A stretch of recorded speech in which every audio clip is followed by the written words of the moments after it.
نحمده ونصلي على حبيبه الكريم أما بعد فأعوذ بالله من الشيطان الرجيم بسم الله الرحمن الرحيم الحمد للہ عز وجل۔ ہم نور الازاح پڑھ رہے تھے۔ آج ہم انشاءاللہ عز وجل نور الازاح سے یہ پڑھیں گے کہ کب غسل کرنا سنت ہے اور کب غسل کرنا مستحب ہے۔ آئیے شروع کرتے ہیں۔ فصل یسن الاغتسال لاربعۃ اشیاء، یہ فصل ہے اس بارے میں کہ 4 چیزوں کے لیے غسل کرنا سنت ہے۔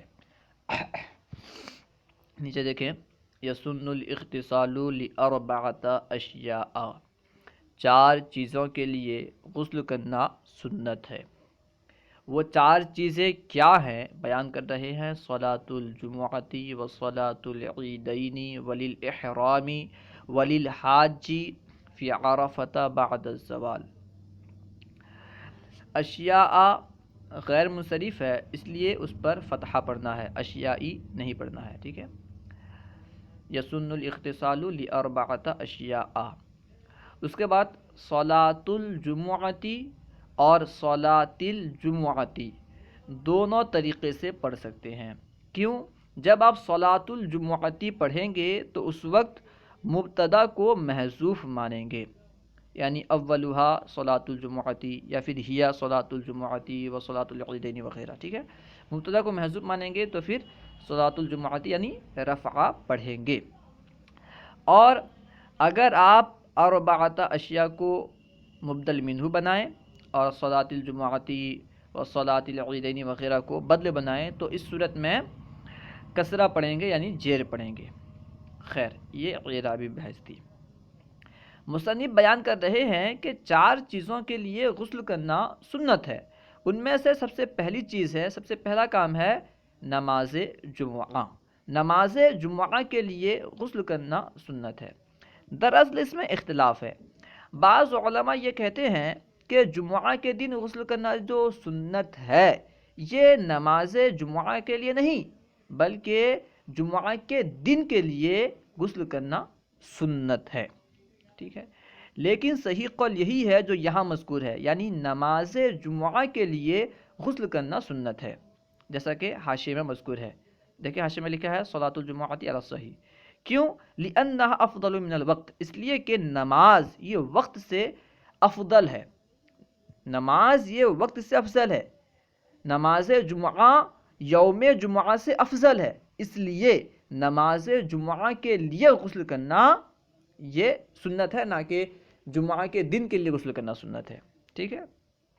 اس کا فائدہ کیا حاصل ہوگا اس اختلاف کا؟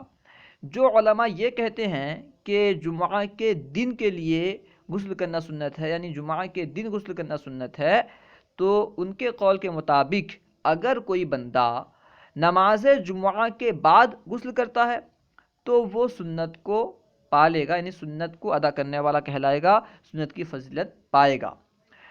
لیکن صحیح قول کے مطابق جو یہاں مذکور ہے، اگر کوئی بندہ نماز جمعہ کے بعد جمعہ کے دن غسل کرتا ہے تو وہ سنت کی فضیلت نہیں پائے گا، کیونکہ نماز جمعہ کے لیے غسل کرنا سنت ہے اور وہ تو نماز جمعہ کے بعد غسل کر رہا ہے تو یہ فضیلت کو نہیں پائے گا۔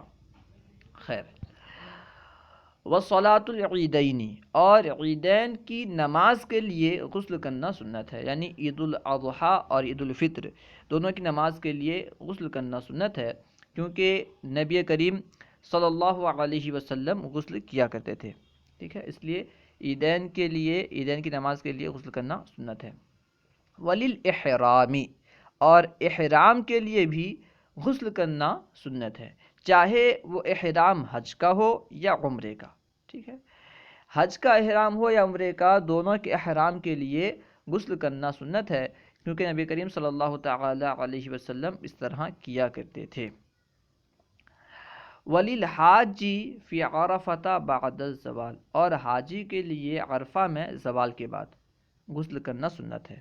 حاجی عرفہ میں زوال کے بعد غسل کرے، یہ سنت ہے۔ حاجی کے علاوہ کے لیے سنت نہیں. اگر حاجی عرفہ میں غسل نہ کرے تو بھی سنت نہیں.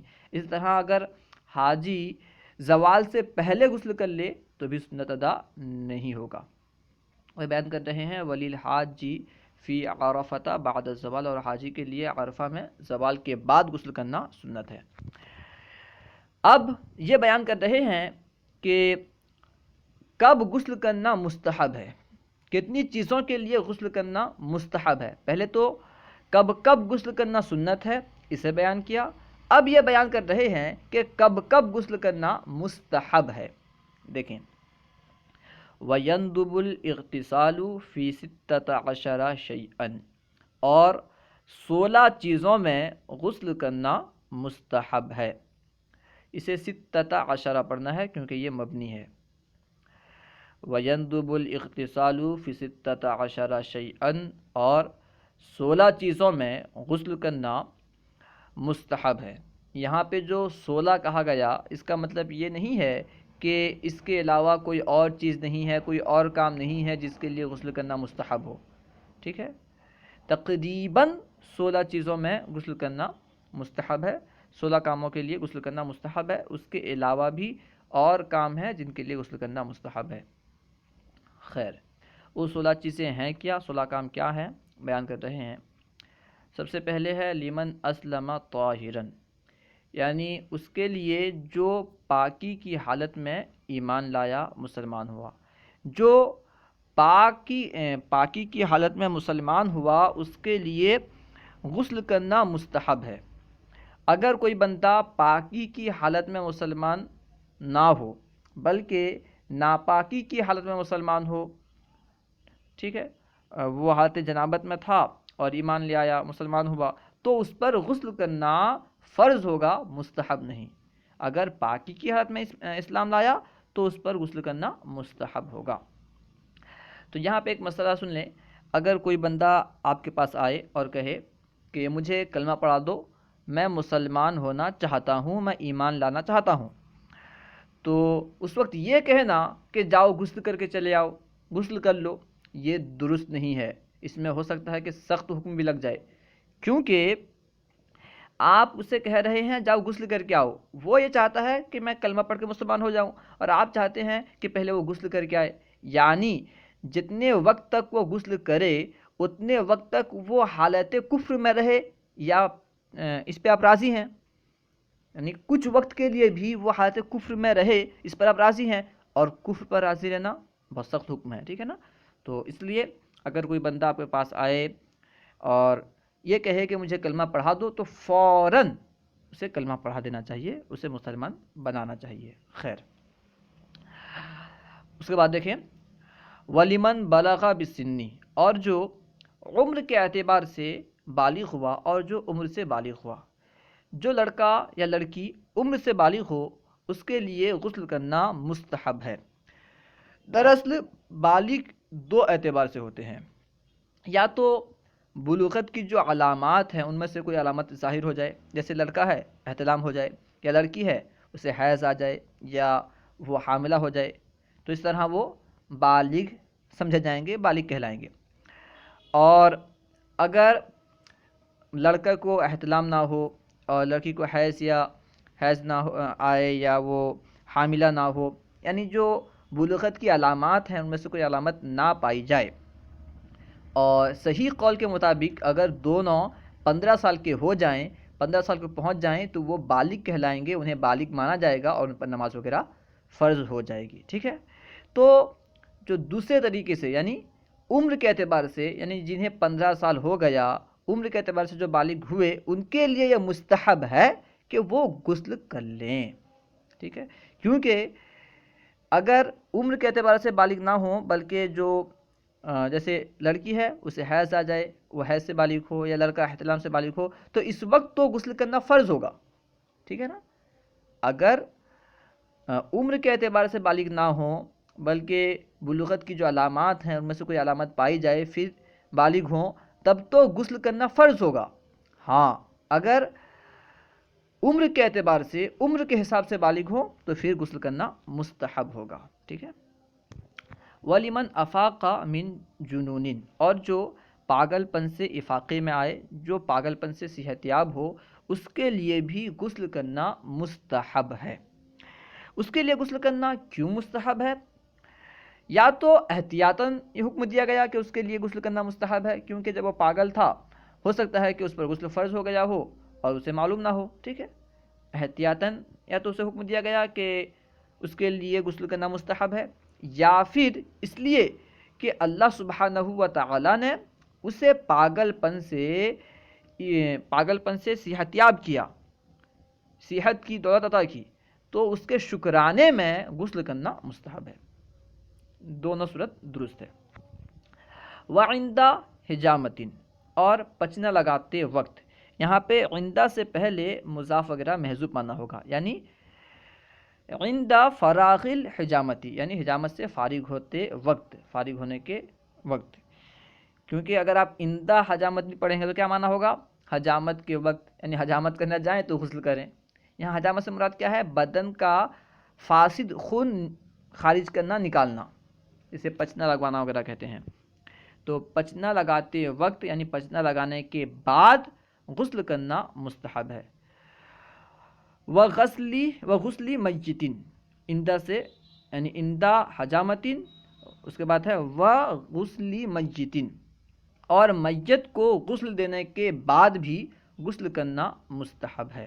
دراصل حجامت کے بعد یعنی پچنا لگانے کے بعد اور میت کو غسل دینے کے بعد غسل کرنے کے بارے میں کچھ لوگوں کا اختلاف ہے۔ کچھ لوگ یہ کہتے ہیں کہ پچنا لگانے کے بعد اور میت کو غسل دینے کے بعد غسل کرنا فرض ہے، کیونکہ کچھ لوگوں کا یہ قول ہے کہ میت کو غسل دینے کے بعد اور پچنا لگانے کے بعد غسل کرنا فرض ہے، اس لیے ان کے مذہب سے بھی نکل جائیں، اس لیے ان کے مذہب کے مطابق بھی ہمارا عمل درست ہو جائے، غسل کرنا مستحب قرار دیا گیا، ٹھیک ہے نا، ان کے عمل کے اعتبار سے بھی ہمارا عمل جو ہے درست ہو جائے، صحیح ہو جائے، اسی وجہ سے غسل کرنے کو مستحب قرار دیا گیا۔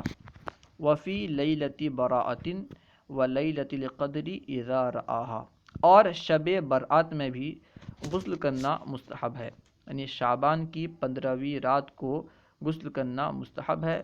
وہ ایک عظیم رات ہے کیونکہ اس دن بندے کے رزق لکھے جاتے ہیں کہ کس کو کتنا رزق ملنا ہے وغیرہ لکھے جاتے ہیں۔ اور برات کو برات کہنے کی جو ایک وجہ بیان کی جاتی ہے وہ یہ ہے کہ اللہ سبحانہ و تعالی اس دن بندوں کو دوزخ کی آگ سے بری کرتا ہے، ٹھیک ہے، اس لیے اسے شب برات کہتے ہیں، لیلۃ البرات کہتے ہیں۔ تو بندے کو چاہیے کہ اس دن وہ رات کو جاگ کر کے اللہ کی عبادت کرے اور اللہ سے دعا کرے، تو کیونکہ عبادت کرنے کا حکم ہے، علماء کرام اور نیک لوگ اس دن عبادت کرتے ہیں، اس رات کو عبادت کرتے ہیں، تو عبادت کرنے سے پہلے غسل کر لے اور اللہ کی بارگاہ میں صاف ستھرا ہو کر کے جائے اور دعا کرے، ٹھیک ہے نا۔ تو شب برات میں غسل کرنا مستحب ہے۔ ولیلۃ القدر اذا رآہا، اور شب قدر میں بھی غسل کرنا مستحب ہے جبکہ اسے دیکھ لے، یعنی شب قدر کے بارے میں تو مختلف اقوال ہیں کہ شب قدر کب ہے، کیونکہ حدیث پاک میں کہا گیا آخری عشرے کے، رمضان کے آخری عشرے کے طاق راتوں میں شب قدر کو تلاش کرو، ڈھونڈو، یعنی 21ویں کو بھی ہو سکتی ہے، 23ویں کو بھی شب قدر ہو سکتی ہے، 25ویں کو بھی ہو سکتی ہے۔ تو کیونکہ شب قدر کب ہے یقینی طور پر معلوم نہیں ہے، اگر معلوم ہو جائے یا تو کشف کے ذریعے سے معلوم ہو جائے یا بزرگوں نے جو شب قدر کی علامات بیان کی ہیں ان کے ذریعے سے معلوم ہو جائے کہ آج شب قدر ہے، تو پھر شب قدر میں غسل کرنا مستحب ہوگا۔ ولی دخولی مدینۃ النبی صلی اللہ علیہ وسلم، اور نبی مکرم شفیع معظم صلی اللہ علیہ وسلم کے شہر میں داخل ہونے کے لیے غسل کرنا مستحب ہے۔ نبی پاک صلی اللہ تعالی علیہ وسلم کی بارگاہ میں حاضر ہونا ہے، ان کے شہر میں داخل ہونا ہے، جن کے لیے اللہ سبحانہ و تعالی نے پورے کائنات کو بنایا، جب آپ ان کے شہر میں داخل ہوں غسل نہ کریں؟ نہیں، غسل کرنا مستحب ہے، ٹھیک ہے، مدینہ شریف میں حاضری کے وقت غسل کرنا مستحب ہے۔ ولی وقوفی بمزدلفہ غداۃ یوم النحر، یعنی قربانی کے دن 10ویں ذی الحجہ کے دن صبح مزدلفہ میں وقوف کے لیے غسل کرنا مستحب ہے۔ یہاں پہ غدات یعنی صبح سے مراد کیا ہے؟ یعنی طلوع فجر کے بعد اور طلوع شمس سے پہلے غسل کرنا مستحب ہے۔ مزدلفہ میں ٹھہرنے کے لیے یوم نحر یعنی 10ویں ذی الحجہ کو قربانی کے دن صبح سے مراد طلوع فجر کے بعد مزدلفہ میں ٹھہرنے کے لیے غسل کرنا مستحب ہے۔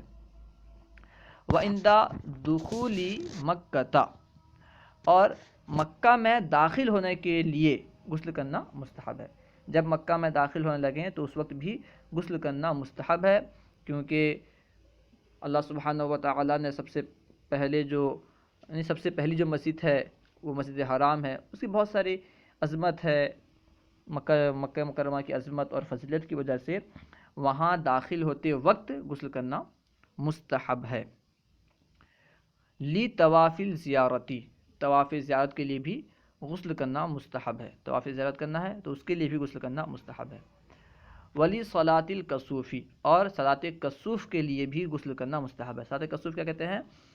سورج گرہن کی نماز، ٹھیک ہے نا؟ سورج گرہن کے وقت جو نماز ادا کی جاتی ہے اس وقت غسل کر لینا، یعنی سورج گرہن ہے تو اس کی نماز ادا کرنی ہے، اس سے پہلے غسل کر لینا مستحب ہے۔ اس طرح کہا گیا ہے کہ صلاۃ خسوف کہتے ہیں چاند گرہن کی نماز، اس کے لیے بھی غسل کرنا مستحب ہے، حالانکہ وہ یہاں مذکور نہیں ہے۔ تو اس سے معلوم کیا ہوا؟ یعنی یہاں جتنے کام مذکور ہیں، جتنی چیزیں مذکور ہیں، ان کے علاوہ بھی کچھ ایسی چیزیں ہیں جو مستحب ہیں۔ استسقاء یعنی صلاۃ استسقاء کے لیے بھی غسل کرنا مستحب ہے۔ استسقاء کسے کہتے ہیں؟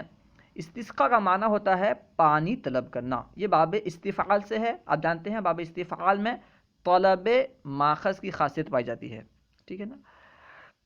سقا اس کا معنی ہے سیراب کرنا، تو اس میں یہ باب استفعال سے آیا تو پانی طلب کرنا، سیرابی کو طلب کرنا۔ تو استسقاء کی نماز کے لیے غسل کرنا مستحب ہے۔ بارش نہ ہوتی ہو، اس کے لیے نماز ادا کی جاتی ہے تو اس کی نماز سے پہلے غسل کر لینا مستحب ہے۔ وفزعین یعنی نماز خوف سے پہلے بھی غسل کر لینا مستحب ہے۔ خوف کے وقت نماز پڑھی جاتی ہے، تو جب بندہ خوف زدہ ہو جائے تو غسل کر لے اور پھر نماز پڑھے۔ وظلمتن اور سخت اندھیرے کے وقت غسل کرنا مستحب ہے۔ وریح شدید اور سخت آندھی کے وقت، سخت ہوا کے وقت غسل کرنا مستحب ہے، چاہے وہ دن میں ہو یا رات میں، یعنی سخت آندھی سخت ہوا چاہے دن میں چلے یا رات میں اس کے لیے غسل کرنا مستحب ہے۔ لیکن اگر اندھیرا یعنی دن میں اگر سخت اندھیرا ہو جائے تو اس کے لیے غسل کرنا مستحب ہے، رات میں اگر سخت اندھیرا ہو تو اس کے لیے غسل کرنا مستحب نہیں ہے۔ اللہ و رسولہ اعلم۔ اگر آپ کو کوئی بات سمجھ میں نہ آئی ہو یا درسیات کے متعلق کوئی سوال کرنا چاہتے ہوں تو کمنٹ باکس میں سوال کریں، انشاءاللہ عز و جل ممکنہ صورت میں جواب دیا جائے گا۔ اگر آپ کو ہماری یہ ویڈیو اچھی لگی تو لائک اور شیئر کرنا نہ بھولیں۔ السلام علیکم ورحمۃ اللہ وبرکاتہ۔